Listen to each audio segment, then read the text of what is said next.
Cool. Hello and welcome, guys, to the first Property Secrets. My name is Tony Perera. I'd like to welcome you if you're joining us, and we look forward to blessing you with the knowledge that we have around property. Now, you may be an experienced investor or a seasoned investor, or you may be new to property, looking for a strategy that will help you in your investing journey. If property is what you've chosen, and obviously there are lots of other avenues, but real estate seems to be up there with, in terms of wealth generation. So I'm joined by my co-host Ullah. Some of you may know him, or may have seen him. He's a very, very experienced property investor, has a great lot of knowledge, so we're very, very lucky to have him as a co-host here. And it's been a joint decision. Myself and Faz, we've worked together for a long time. We've both done very, very well in property. So we wanted a chance to show that and to share that with you. For anyone that's interested and would like to know a little bit more, and hence why we've called it Property Secrets, is because this is in effect the secrets and the knowledge that we've gained over the years, and we would like to share that with you, and hopefully we hope that would help you in your property journey in the future. So we've got a fun lineup for you today. We are going to do a bit of introduction, myself and Faz here, on how our journey started, which some of you may relate to. And we do hope that you do. Or if you're new and just looking for a plan, something to follow, some of the advice and guidance that we give from our own journeys, may help you, and that is the absolute main thing, and that's the main objective for us. But one thing is, once we're posting this on as many social media channels as we can. So all we do is, if you do find information interesting, please give us a like. Or if you feel that there's someone else that could benefit from it, please do share it, and any comments that you have. Now, we've got a few questions that come in for this session, which we'll be answering at the end. However, what we would encourage is that any questions that you have following on from the session, please do send it to us, and we'd be happy to answer them on the next session. Or we can respond. We will respond in the comments, either or both. So I hope that that helps in terms of guidelines and what you may be wanting to sort of know in terms of questions. We do want to make this interactive, and we currently are on Zoom. We have posted the link out on our social media, so we will welcome any live callers onto the call when we have the question and answer session. So so what I'm going to do now is just wanted to say hi, Faz. How are you? How are you doing? Okay. Yeah, hello there, Tony. A very good evening to you. Thanks for waiting so patiently, and thanks again for being on the call. As we're very lucky to have you here, sharing your knowledge and your tips, your secrets, showing us your scars, and how your journey has been. So we both like structure, Faz. What I'm going to do is there's a few sort of sections that I want you to cover in your introduction. Now, the first one is just a general introduction as to who you are, and then the next one will be about your journey so far, so where it started, and obviously any business ventures that you've been, that you're in that's related to property, and obviously your property journey itself, strategies that you've done in property, any goals and ambitions that you have currently, and any goals that you've achieved would be good. And obviously, we're currently still, lockdown is easing as of today here in the UK. But any tips for property investors post COVID-19, or sort of in this sort of transition period that we're in following lockdown? So, and I will do the same as well. Once you've finished, I will do the same. So if I can, I'll hand the floor over to you, Faz, and if you can kick off with your introduction. Thanks. Oh, fantastic, Tony! Fantastic. Thank you very much. Welcome to all the viewers here. I hope the lockdown period has all been gone very, very well for everyone. It's been fantastic for me. It hasn't really affected me as much because I run an online e-commerce business anyway. And I started property back in 2007, when the market was beginning to crash. And we were going to be hitting a huge recession, with Mortgage Express went bust in April or May 2008. And Northern Rock went bust soon after, so it was a very terrible time to be getting involved in property. But of course, they say that more millionaires are created in times of recession than any other time or period in the world, So for me, I saw an opportunity whilst many people were staying away. There were no first-time buyers that were going into the market. Estate agents were struggling to sell their properties. The only types of people that were buying properties at that time was investors. And we are having a rerun of that now. In fact, it's a much better opportunity now, what we've got on our hands, than we had back in 2007. So I was someone who was always curious about wealth creation and what people do and how they do it, and I started reading lots of autobiographies of many successful people, and everybody's dabbled in property. So for me, that was a clue. And then I researched property. I met a middle-aged couple while I was with my family in the heart of Croydon, which is where I live. And I was admiring their car. It was a BMW X5. I obviously own a better car than that now. Mine's a convertible. However, I was admiring their car at the time. I asked them one question: what enabled you to buy that car? They told me it was property. They're middle-aged couples of mid-50s, and that conversation led me to property. And they introduced me to one or two property gurus, and that then led me to the largest property exhibition centre in the UK, which we have twice a year, once in spring and the other in autumn. It's at the Excel Centre.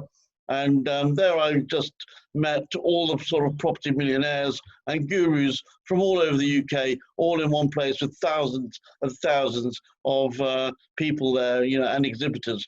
And I was like a spoiled child in a sweet shop. I just wanted to learn and learn and learn, and every sort of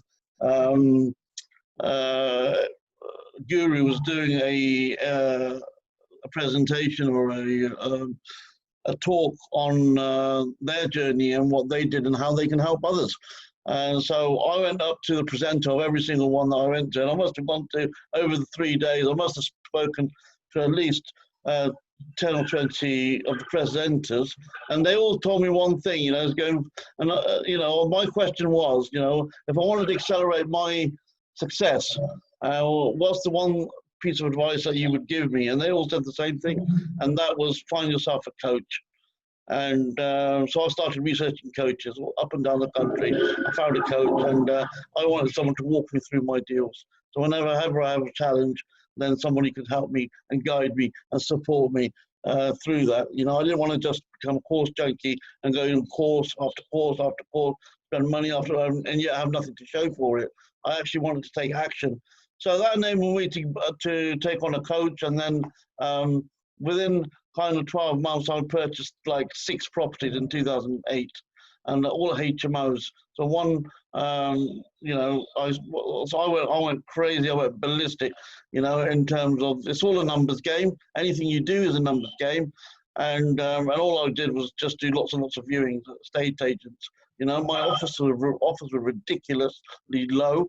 And some agents were ready to knock me out, but of course, you know, I don't care what they think. I just wanted to know if I could get a deal from them or not. And I was going through lots and lots of agents, lots and lots of viewings. I must have done about 120 viewings a month. It's a lot of viewings, but all I wanted was one deal. So, and that enabled me to put lots and lots of offers in to get me the one deal every other month that I wanted. And the months in between, of course, I was tenanting the properties.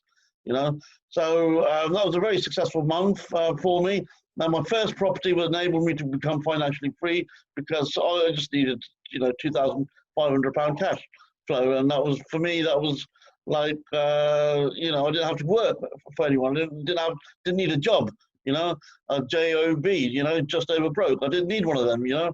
So, and then that gave me, because I had income coming in from that property, that enabled me to buy my second one. And of course, I didn't have money, I didn't have a disposable income either. So then I had to educate myself with the help of my coach. And I went on 1 or 2 courses, as you do, and I learned how to buy properties using other people's money. You know, one of my other mentors, his name is Robert Kiyosaki, and he wrote the book called Rich Dad, Poor Dad. It became the best-selling book in our industry around the world. If you haven't read it, I would recommend it to anybody. Rich Dad, Poor Dad by Robert Kiyosaki. And another book that helps me to grow my mind and develop myself was a book by Napoleon Hill called Think and Grow Rich. You know, I would recommend that book highly. They say that 80% of success is mindset and 20% is the vehicle and it is the strategy, you know, and if you get your mind right and it aligns in alignment with your values, then the road becomes a lot more clearer, because then it becomes, you know, you have clarity, you know. And of course, I went on 1 or 2 other events like Anthony Robbins, as you do, you know, T. Harv Eker's The Secret of the Millionaire Mind. Read those books, and that's really enabled me to progress. Now, moving on from that, then after HMOs, I went and bought some buy-to-lets scattered around other parts of the country. You know, I invested in South Wales, for example. I invested in Nottingham. I went to Margate in Kent. I went to Bromley as well in South East London.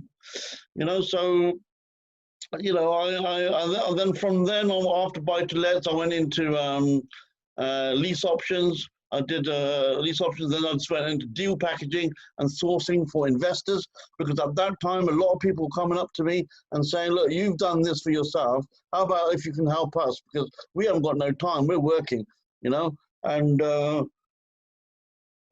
if you can help us, then we'll pay you a fee. And I was saying, okay, well, yeah, I got good at sourcing deals, actually. I knew what to say, I knew how to say it, and how to structure the deals with the agents, etc. So I then became one of the leading negotiators. You know, I started working in partnership with Simon Zucci, you know, and he created a marvelous system. There was 10 of us, and I was one of the negotiators. And my patch was north of Manchester, you know, and so we was on the ground, of course, you know, getting the numbers, and we was making phone calls, going to see the vendors, negotiating the deal, packaging it up. Well, you know, Simon, he was sending them over to his investor database, and we were going 50-50 the deals.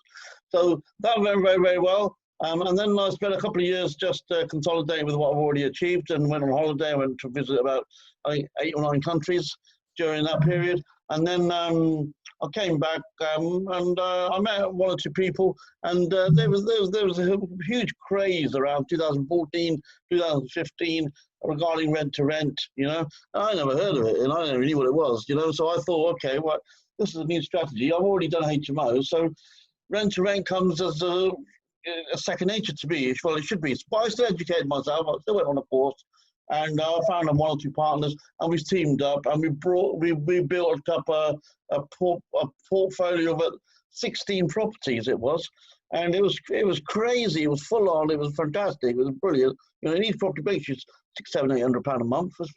Cash flow is huge. It does have its bad moments. It does have its challenges. It does have its ups and downs, like anything, you know. But you know, as long as you're willing to, as long as you know what your end goal is and what you want to accomplish, and you know, you'll do anything to get there, and bypass any challenges that you have, you know. You know, so from rent to rent now, what my goal now is this year. I also see another opportunity. I'm just going to repeat what I did back in 2007. And this year I want to get another 6 HMOs. I'm just going to repeat it, you know, and I'm just going to repeat the process. I know what to do, I know how to do it. And a few people have asked me if I can help them. Yeah, absolutely I can. Yeah, no problem. You know, anybody wants me to help them, then I will support them, because a lot of people back in the day helped me, you know. So whatever comes around goes around, and of course, you know, I'll help others, you know, and that goes without saying. So at the moment, I'm speaking to different mentors, coaches, and also speaking to developing my peer group, my peer team. And you want a peer team, or what I call a power team, you know. And my power team is like, you know, your mortgage brokers, your solicitors, you know, your coaches, you know, your builders, your accountants, you know.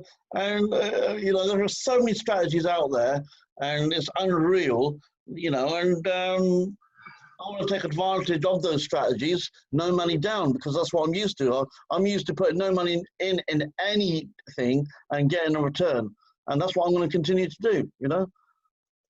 That's amazing, because that concept is you know, for a lot of people is seems very unreal or a little bit far-fetched, but you know, we're both living proof that, you know, that can happen.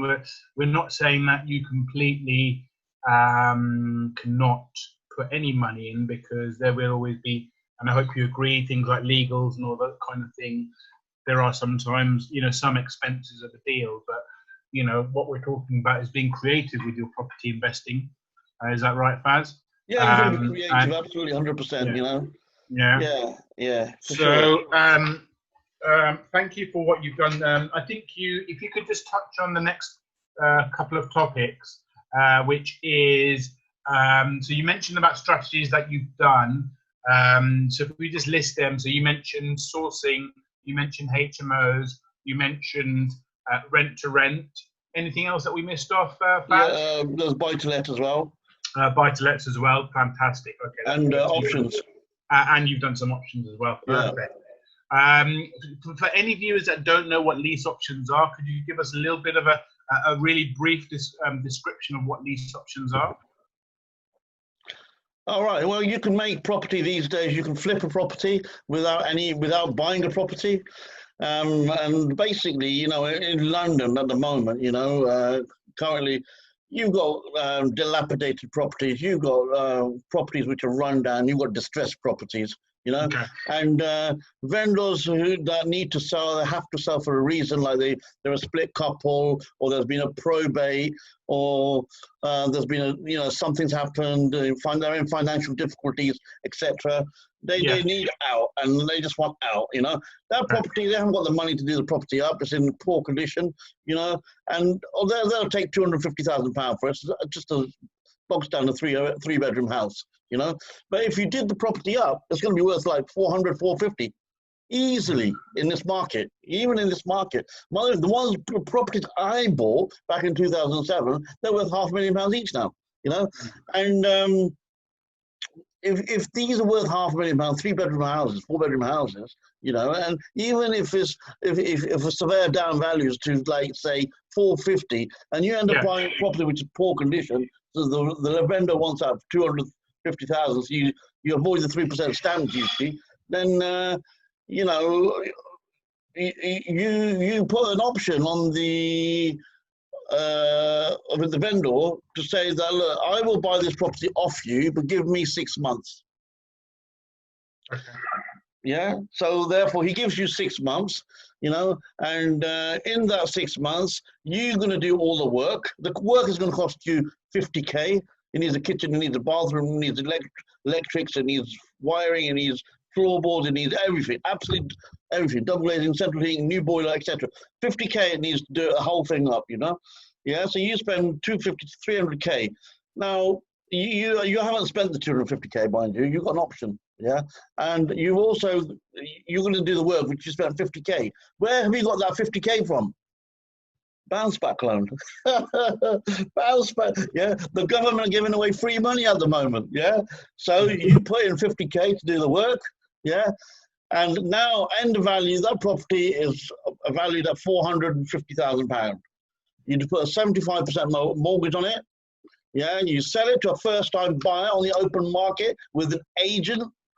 Yeah, you have now pulled out. You have now sold that property for, what's the numbers? What's it work out to me? I haven't got a calculator with me. 450, 75% loan to value. Let's say it comes to £375,000 or £350,000. You know, you only put in 300K. Yeah. So what you do is you've given the 50K is a return to an investor that you give him 10%, which is £5,000.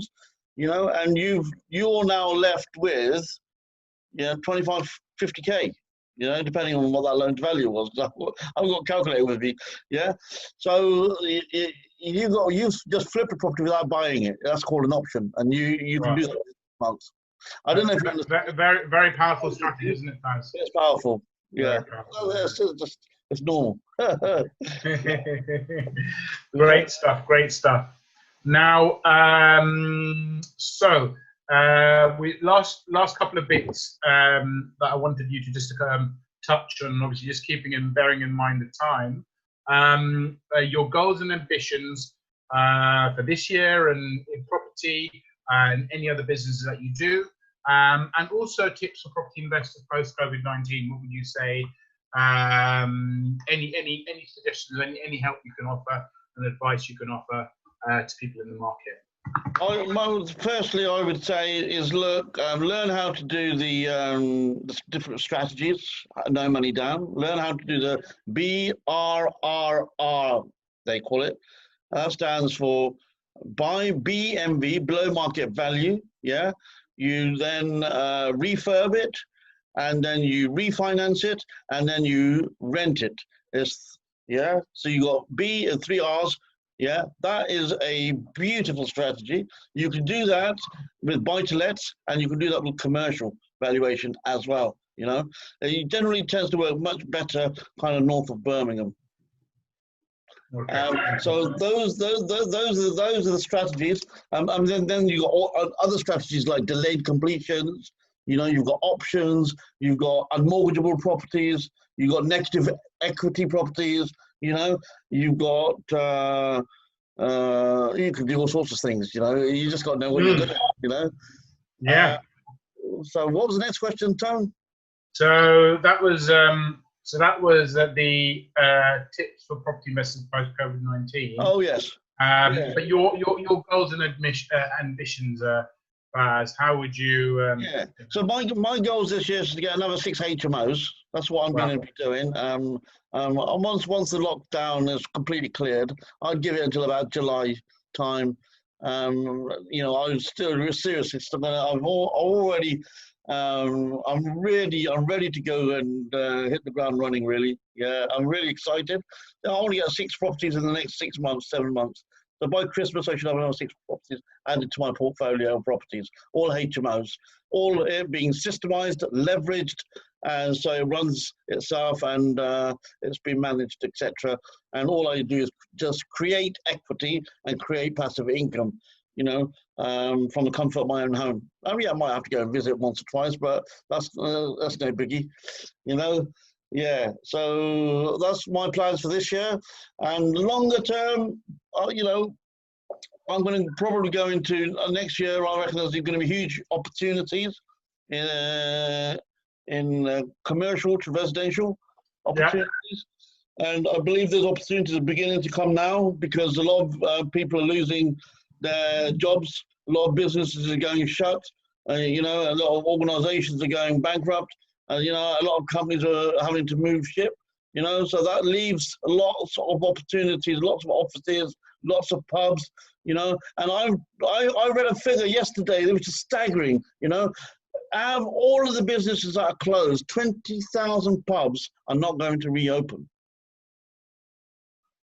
Mm. Now that that for me, like, I smell money there. You know, I smell cha-ching. You know, how many of those do you want to you want to convert into flats? You know, that there's going to be huge opportunities. Those savvy investors, the ones that know what they're doing, they're going to be in there like a blue ass fly, and I'm going to be one of them. I'm not going to miss the boat for no one, you know. So the key thing is for me to raise your finance, get your free money from the government. You've got 12 months, even if you do nothing with it, in 12 months, yeah, just give it back to the government and put it in a savings account. But don't spend it on liabilities. Read the Rich Dad Poor Dad book, yes, but spend money on things that are going to put money in your pocket, not money that are going to take money out of your pocket. Yeah, that's the key there. Yeah. Great advice. Great advice. Yeah. So thank you, fans.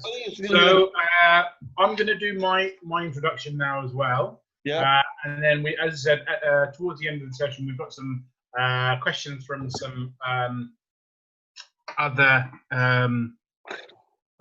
some other listeners, and we'll open those. And if anything else comes in the meanwhile, we can add those on as well.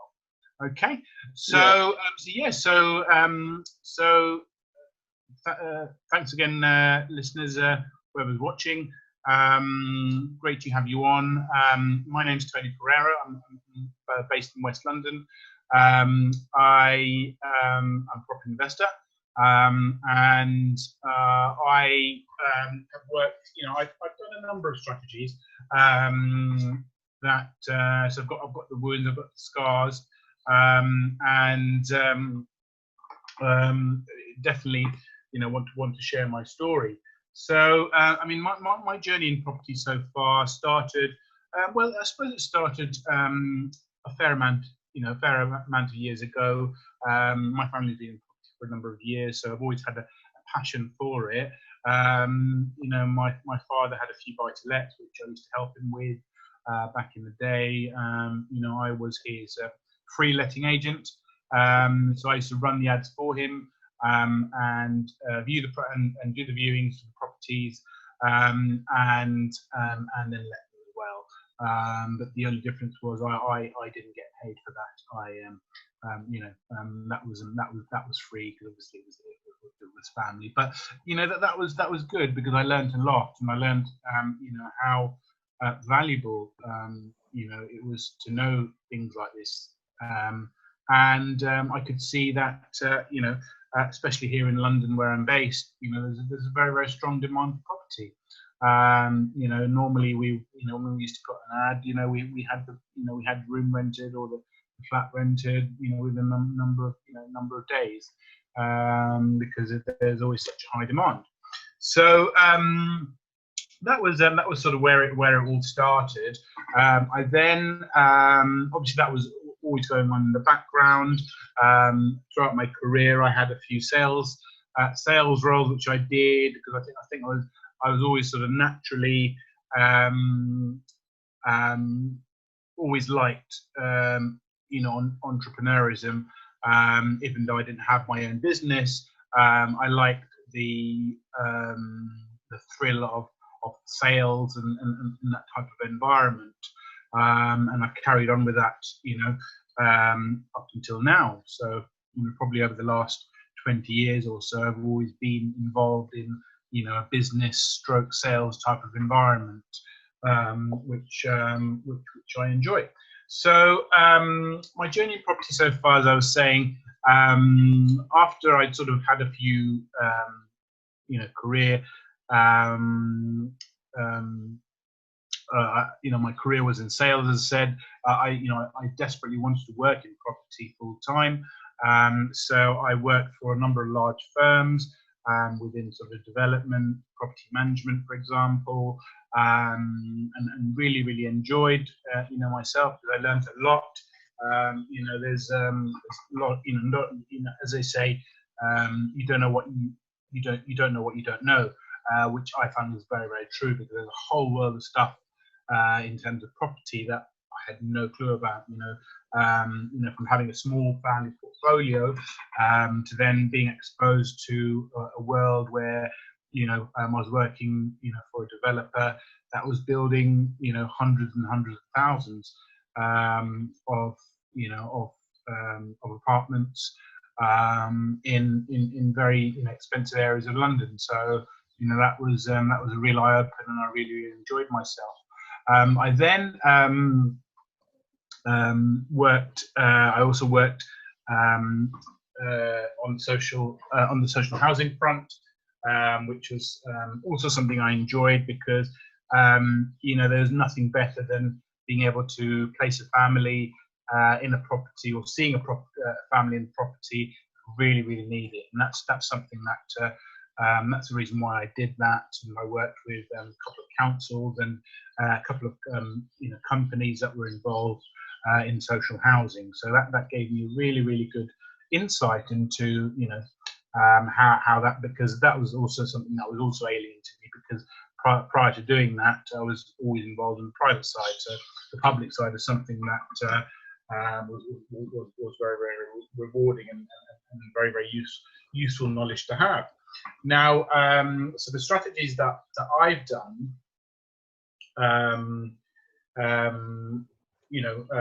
which I'll explain, shortly. Now, do you have a mentor? Huh? Do you have a mentor, Tony?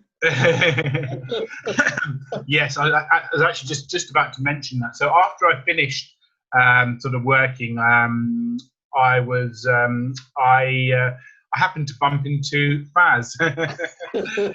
We at that time, I was very, very interested in rent to rent. I was sort of starting my journey, and that's one of the strategies that I want to talk about. I met Faz, and we got to know very, very well, and realised that he was highly experienced in rent to rent. Was already successful, had a portfolio running, so we hit it off, and we started working together, and Faz helped me in the initial stages in growing my my rent-to-rent portfolio, and I had a number of properties around West London and Northwest London, which I did very, very well from. So that was one of the strategies that I did. So I understood that that sort of helped me sort of understand. So rent to rent, I did so the property management. So I was managing the properties, letting the properties, I was doing it all myself. Whereas obviously this is something that should be systemized, but because it was in the early stages. I did it all myself, and I did enjoy it. But maybe that's the reason why I stepped back from it. A little while later, a few years later, because I found that I was getting burnt out by doing all those hours and all that work, and having all the stress of dealing with tenants day in, day out. So I decided to step back, and carried on working, and in the middle of that, I did do some sort of consultancy roles, which was very good, and I got those roles on the back of, on the strength of the knowledge and the experience that I had. So that really helped. Now, my advice, my goals and ambitions for this year are, yes, I mean, I think it is going to be a good time for property investors, because there are going to be a number of properties that that may come down in price, and there may be a deal to be had. But also, as mentioned, the lending seems to be a bit more lenient at the moment, and the government is open to helping people, as long as it's obviously the money is used for the right in the right way. That you are eligible to get certain loans and certain grants, especially if you've got an existing business and you're self-employed. So do explore those avenues if that's something that you've been thinking about. Now, so as I said, so my goal is to grow my portfolio. I'm looking for at least 4 properties this year, and HMOs, because that's what I know best, and that is I think one of the best strategies in terms of wealth generation and capital growth, and also cash flow as well. Now, my tips for property investors post COVID-19 is, as I just said, is really do research the market. There is a lot of money that you could be useful or could be benefiting from at a very, very low rate. So do research, and as long as you find out about how best to acquire that money, then that it's there for the taking. So do look into that. And as I said, there are there's going to be many deals on there. So around. So I would definitely say keep doing your research and keep on it. I mean, if you make an offer and it doesn't go through for whatever reason, straight away hold on, because follow up, I would say, is a real key to your property investing journey. But if you have any questions around that, please feel free to like, comment, and share, like and comment, and let us know what your questions are, or if there's anything that from what I've just described would you want to know more about. Please feel free to comment. So I hope that's given you a little bit of insight into who I am and my journey so far. But as I said, always happy to help with any questions. So just keeping an eye on the time, Faz. The session's gone really, really quickly. So I hope people are enjoying themselves. Now, there are a couple of questions from some people, from some of our listeners who have sent them in prior. So I'm going to ask you those questions, Faz, and I'd like your sort of honest answer on them. So we've got Andy from London who's asking for new people, for new investors or people that are very young in the game, may not have that much cash. He's suggesting around £1,000 in savings. What would you advise someone with that sort of money? How can they get involved? With property, bearing in mind property, can be quite expensive, or without the right knowledge, not knowing how to invest can be a bit daunting. So, what would you advise, Faz, someone starting out, someone with very little funds? What would your suggestions be? Okay, I would say see if you can speak to family or friends to see if they could give you a pot of cash.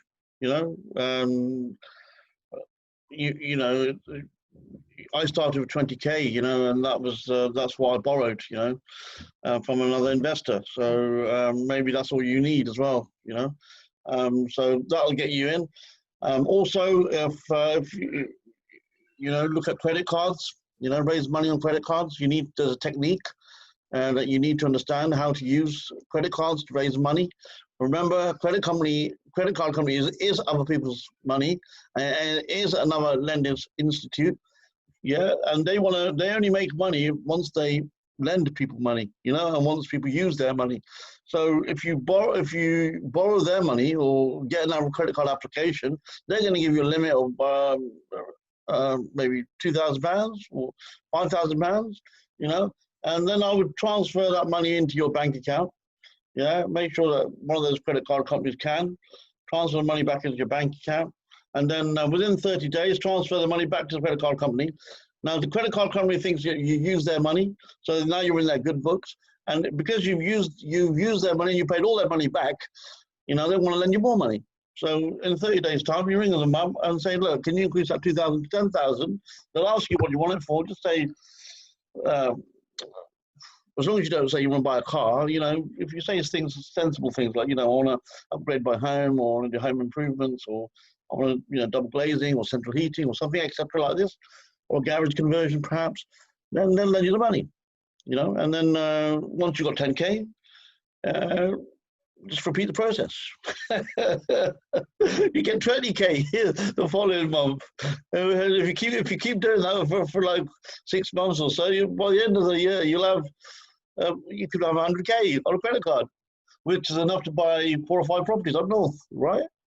Yeah. So that's being very creative. You got to know what you're doing, though. You got to know what you're doing. And if you want any help with that, then obviously touch base with me. I can help you with that. That's not a problem. What else? So then joint venture. Joint venture is always very good. So someone who's got money but has got no time. You might have the time. You put that together, and that creates a partnership, joint venture. Yeah. And then you just need to know how to structure it, and then you come to a coach like me or someone else, and they'll help you get it structured. Yeah. So, my favorite at the moment is what's it called? Bounce back loans. Yeah, bounce back loans. Yeah, it's free money. The government giving away money. They want you to have money. They're not asking any questions. In fact, as long as you can tell them that your business, you can even be a sole trader. You don't even need to have a business account in some banks. It can be a personal account as long as you can prove that you've got a business running in the background, and I'm sure you can do that. And as long as you can tell, as long as the question they ask you is your business projected to make 200K in the next 12 months? As long as you say yes, you're going to get money. And that's free money. Yeah. So if you get 50K and if you do the BRRR strategy, you pull your money back out within 12 months, you can have 25K will get you 2 properties. Yeah. So another 25K will get you. You should have 4 properties. It's just Tony's strategy. You should get 4 properties in 12 months' time. And if you don't end up using all the money, it doesn't matter. And plus, let's just say you have to leave some money in the deal. You can't pull all your money back out. Something goes wrong, As long as the properties are cash flowing, and even for the year 2, you've got enough money where the rent's coming in, pays up the loan for the first 12 months of the second year, you could pay that money in year 2 using the cash flow. So it's a win-win. And then you've got property, which costs you no money. You're using other people's money. The property's going up in value. You bought it below market value, and you've got equity in there, and you're producing cash flow. And if it's a HMO, you should be making £800 per property, which is 8 times 4 is £3,200 per month, and that is financial freedom for most people, and it's costing no money. Those are my hottest of the hottest strategies. There are other strategies where you can go into bridging, where you purchase the property cash, and there are bridges that lend you money, and sometimes they will, if you go to the right expert, give you 100% the purchase price. If they don't, they give you 70%, and you just got to raise the 30%, but they will give you 100% of the refurb cost. So either way, you can't lose. There are more strategies, but those are the kind of the main ones. Thank you for that. That's great wisdom. And as I said, to some people that might seem a little bit far-fetched or very, may seem unrealistic, but this is Baz speaking from his heart. This is strategies that he's done himself. Am I right, Baz? Yes, absolutely. I've done every single one of those strategies that I'm talking about, because I know. We wouldn't be talking about things that we haven't done ourselves. So, I hope you hope that that's given you some value. Now, the second question is from Nicole in Birmingham, and she asks, what is your favorite strategy and why? Okay. When I was investing in property back in 2007, I mean, my good old friend Simon Zucci will remember this, because he wrote a book about it actually called Property Magic. But it was the Mortgage Express, same day bridging. It was fantastic. It was fantastic. It was awesome. I used to get turned on from this strategy. It was beautiful because you could buy a property, right? Okay, let me give you an example. I bought a property in a HMO in Margate in Kent. Yeah, I bought this property for £250,000. Yeah, right. I didn't use any of my money. Okay, the surveyor came in and valued that property for £300,000. Yeah, I got 25% mortgage on that. Yeah. That enabled me to purchase this property on the £300,000, no money down. Yeah, are you with me on that? Yeah. So you've got that. So £300,000, put 25%, 75% loan to value. It comes to wherever it comes to 250. Yeah, and I bought it for 250. So therefore, they've lent me money. Yeah. The bridger has lent me the deposit because the bridger has come in and said, here's the money for the deposit. And then on the same day, that property gets refinanced. Now, the money comes back out. I don't see any of the money. It all goes between the solicitors and the bridger, and it all gets wrapped up like that. And I get the deal. That's what I'm interested in. Yeah. Now, all right, so with times you have to change, you have to adapt. So what's the newest strategy? The newest strategy is just below market value. If you buy 28% below market value, I'll tell you, you're no money down. You'll cover your surveyors, your valuation fees, it'll cover your legals. Yeah, and it'll cover your sourcing fee if you're using a sourcing person to purchase, get it for you, which is about roughly around 2K. Yeah, so it covers all that. 28% BMV. Yeah, if you do 30% or 28% plus, anything which is the difference between 28 and 30, that might be 2%. That's money that comes back into your own pocket. So now the lender is giving you money to buy property. Now, how great is that? Which is not costing you anything. And if you do it just 25% below market value, and you get a 25%, 75% loan to value, then you can purchase a property. Let's say you bought a property for 50K. Let's say the deposit was 75% or the 25% deposit was 15K. And let's say you did 10K refurb cost, which comes from the investor, which comes from the bridging company, which comes from the friend or family, which comes from the credit card. So you're not putting any money down yourself when it comes to refurb. If you are putting money into refurb out of your own pocket, you're a fool. That's a simple way to put it. Yeah. So put some money down from your own money as a deposit. Yeah, initially. Yeah, because the lender would want to see some skin in the game from you. So once you do that, okay, and then you do the work using someone else's money, yeah, then you refinance at the value, which if you bought it for 50K, it's down with 75, 80K. You pull up 75% loan to value. It covers your outstanding mortgage, or the money that the loan that you got, the money that you put in for the deposit. For example, all that comes back to you.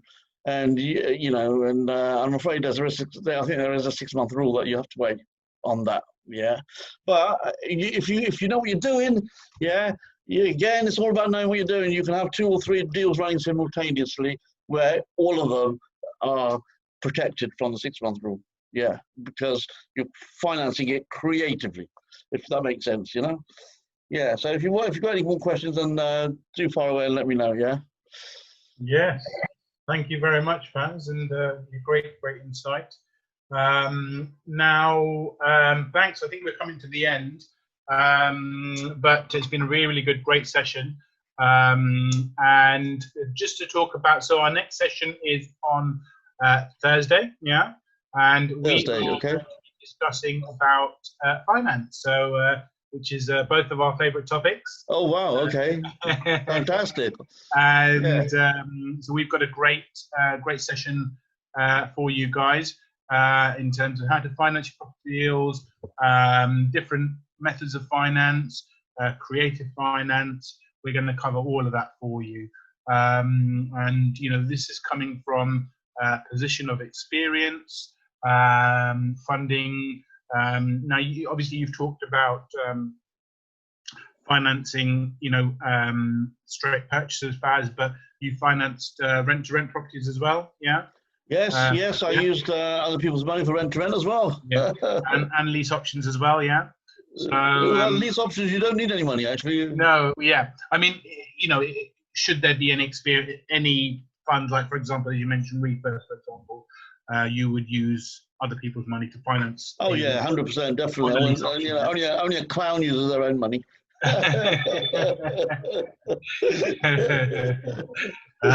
like that.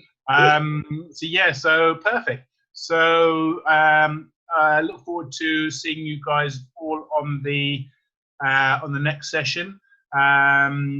Please do send us your comments, likes, shares, you know, whatever it is, and we will definitely want to help you. But thanks again, and yes, good night, and hope you enjoy the rest of your week. All right. Thank you, Tony. Thank you. Bye-bye. Bye-bye, everybody.